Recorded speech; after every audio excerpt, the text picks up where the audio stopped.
Alright, so here I have an Autel code reader. It's OBD2 scanner. This is the MaxiLink ML529. There we go. It's in the box. I'm going to open it up, see what all is included here. It is a professional scan tool. Works on 1996 and newer vehicles.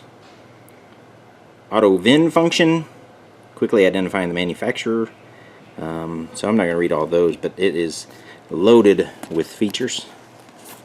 So let's open this up and see what we got.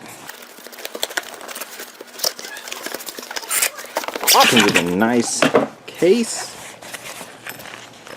It's a manual. We got cable, extension cable to connect, USB cable for charging and updating. So that is cool. And then here is the MaxiLink itself. There. So, but it's got a nice rubber case. Feels pretty durable. All right, so the MaxiLink gets its power port from in your car, and you'll want to locate that. And it's usually on the driver's side, right under the dash. As you can see right there it is. So they're located about the same spot on every vehicle. But there it is right there. So what we're going to do is we're going to take our MaxiLink here. We're going to connect this end to the back of that. And then we're going to plug that into that port that's down there. So let me get that ready. Alright, so I just plugged it in. Just pushes right on that connector. And then as you can see, we've got power to our display. I'm going to hop in the car because it's a little breezy. Alright, so now that we have the MaxiLink plugged in, connected to the truck, you'll see it powered on immediately. And we have some different options there. We have OBD2 and EOBD, a ready test. That's an emissions test. So if your state has an emissions requirement for your vehicle, you can do this test and it'll tell you if your vehicle's ready or not. Dtc Lookup. That will allow you to look up codes that you don't know maybe what they are, and it'll give you a definition for what that is. Playback, you can save some scans and tests and stuff, and that way you can play them back there. Setup, you'll probably want to go into setup first. Make sure your language is set to what you prefer. You can change the unit of measure. I changed it to English. It was at metric. And I'm using the buttons down here below to move around. And it also had a beep. So every time I pushed a button, it would beep. And I'll show you this. So every time you make a move, it beeps. So you can go in there and turn that off and the key beep set. So I set the beep to off. So now I can move around and it doesn't drive me crazy. So there's some different options in the setup. So if you so let me go into Dtc Lookup. I'll show you what that is. So you'll see a lot of DTC codes and may not know what they are. You can just put the code number in and hit the OK button, and then it'll tell you like P0001 is a fuel volume regulator control circuit. So that's pretty handy. It's like a built-in code reference guide. So let's turn the truck on because you're not going to get much results without the vehicle on. So I'll go ahead and turn it on. Alright. So now we're going to do an emissions test. We don't have an emissions requirement here in the state of Kentucky, but I will show you what it does. So I always wanted, this is not a touch screen. With everything being touch screen these days, this particular model is not. So you'll need to use the little keypad down, the little directional arrows down here. So no big deal. Just first time, I always want to touch. So okay, here we go. It's really quick. Runs through, boom. There's no DTC errors, no PD, DTC errors. It's good, so passed. So that's a really quick way. If you're just buying a tool to do that, this will absolutely do that. So you can also do the a check of if you're having an engine issue, if you have a check engine light on or something, you go under this option. And here we go, the check is happening.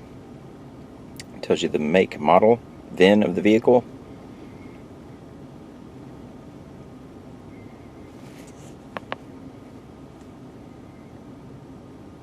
And there we go. So now we have many options. We can read codes, we can erase codes. You can see live data. Freeze frame, IM readiness, that's your emissions check. So if we want to do that again, we could do that. You can do it since the DTCs were cleared, or this driving cycle. And then, as you can see, you can scroll through all of those, and everything is fine, and you'll get a little green check mark.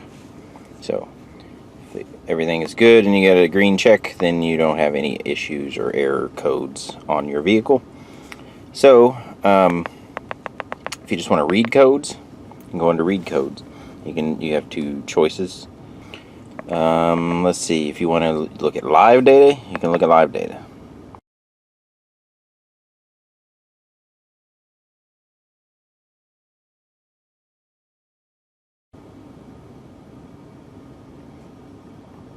Okay, so you can review it, record it, or play back. So if you want to record it, it'll save it, and then you can transfer it when you connect it to your computer if you want.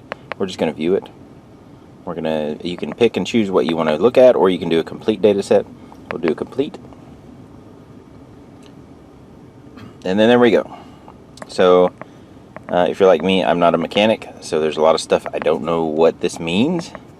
But if you're on something that you don't know what it means, there's a little question mark button. So you just push that button and it will come back and tell you. So that is the short-term fuel trim bank 1. Tells me the value of it right there.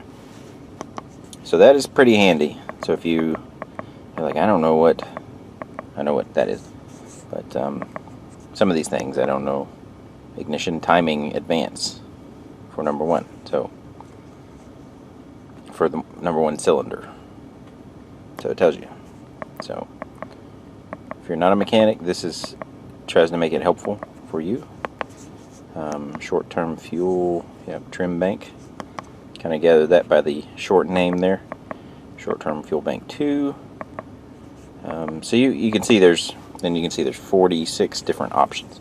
Now you can scroll up and down to go through each one, or you can push left or right on this here, and it'll do like a page. So as you can see, we're on 15. So now we're on 22. So you can quickly scan through each page with codes. So that makes it a little easier to get through. Now if you some of these codes say G up in the top left corner, and then some of them don't. For example, like see that one doesn't. So the ones that say G, you can press OK on, and it will take you a little deeper into it. You can see like a graph. So there's a real-time graph of the calculated load value percentage. So that's real time.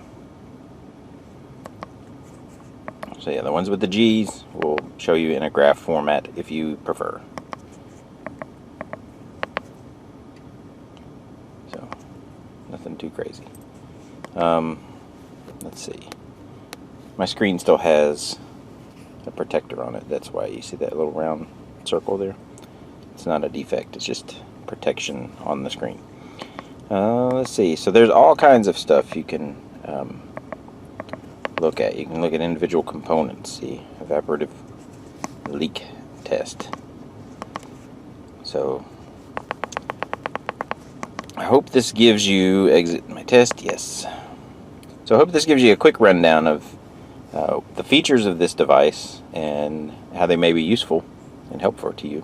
Now you can also update this, plug it into your computer. There is a USB port on the bottom, right down there. You can connect it to your computer and you can update it. So MaxiLink releases updates regularly. So I haven't updated it since I got it, but I'm going to take it inside and update it. So that's pretty cool. So this theoretically should be the only one you'll ever have to buy, as long as they continue offering updates to it. So there you go. I hope you enjoyed this video. I hope it was helpful. And this is really nice. It's got a rubber, you're not afraid if you drop it or something it's going to break. It's got a nice protection on it. Got a lot of features. So there it is. It's somewhat simple to use.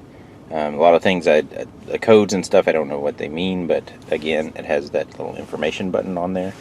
So I'm not a mechanic, but I think this is a helpful tool, and I hope you liked this video, and I hope it helped you make your decision whether you want to buy this tool or not. So thanks for watching. See ya.